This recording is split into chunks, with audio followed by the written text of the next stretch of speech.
through at least one or two times, so that everybody gets an opportunity to chat and network with multiple different leader groups.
So for anybody filtering in right now, you can sit at any of the 5 tables here within specific tech areas of interest and or expertise of the leaders that are sitting at the table.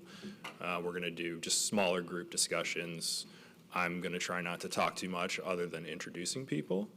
So, and then we'll rotate at least once throughout just to give everybody an opportunity to maybe talk to people either outside of their tech area or funding agency interest area. And I'll wait maybe 2 more minutes for more people and then do some introductions and let you guys chat.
All right, so I think we'll get started. It doesn't look like there's too many people out there in the hallway. I know some of you have already started conversations, and that's great, and that's what we're here to focus on, is like smaller networking groups. So my name's Matt Bernard. I'm the director of the Flow Cytometry Core Facility at Michigan State University. And when we put this together, again, we wanted to give people the opportunity to network not only within your technical area of expertise, which is why we have various tables with genomics and imaging, flow cytometry, proteomics, metabolomics, NIH, et cetera. So, but also looking at the expertise of the leaders that are graciously volunteering their time today to come and chat and provide some mentorship and networking opportunities. So thank you to all of you for volunteering for this, and thank you to everyone else for coming. Hopefully, you'll get to ask questions, granular questions, things where you've been having issues with external funding, whether it's federal or foundation or whatnot. So just as a plug for me, if anybody wants to chat with me, I've got experience with USDA equipment grant funding, so we're at an institution where we kind of have to think outside the box sometimes to look at external funding opportunities. So if anybody is interested in that mechanism, I'm happy to chat with you today as well. So again, we have the 5 tables, so once I'm done, you can kind of, anybody over here, wherever, who's not at one of our general tables, filter in. We can even pull more tables together. But I think the goal today is maybe spend 25, 30-ish minutes at each table, and then we'll probably rotate at least once. So I'll go over and introduce the network leaders at each table, and then you can kind of decide who you want to chat with and maybe try to focus on not only the tech area, but investigators, core directors, who have the experience in other funding agencies. I will give a plug for the ABRF webinar that Joe Dragovan ran with Sheena Mishi and Sue Weintraub last spring. So there's a link here on this particular slide. The PDF is associated in the app. It's really a great resource for S10 grant applications. So I know you'll probably get some chances to talk to Ning and Sue and Joe as well today, but that has some great information in it. So I thought that putting that in there would be helpful for everybody. And then we went ahead and created a ABRF community called Funding Instrumentation on the community website. And the goal here is to basically continue this conversation on there, on the message board, so that if you have questions, basically everybody here who's volunteered to be a table leader, as well as anybody here who joined and wants to chime in and provide answers and mentorship and feedback on that forum, hopefully we can use that as a resource to answer questions for people as they're undertaking this challenging endeavor. So in the back at the NIH, quote-unquote NIH table, we have Ning Lee, who gave a presentation this morning in the normal session. He's the director for the Division of Construction and Instruments in the Office of Research Infrastructure Programs at the NIH. So if you're interested in S10 mechanism, then he's your main point of contact here. So hopefully we can rotate around, and if everybody has questions for Ning, you'll get a chance to ask him, as well as Sue Weintraub sitting at the table, who has an amazing history with the S10 program and was awarded in the first year of the launch of the 5? Oh, okay, yes.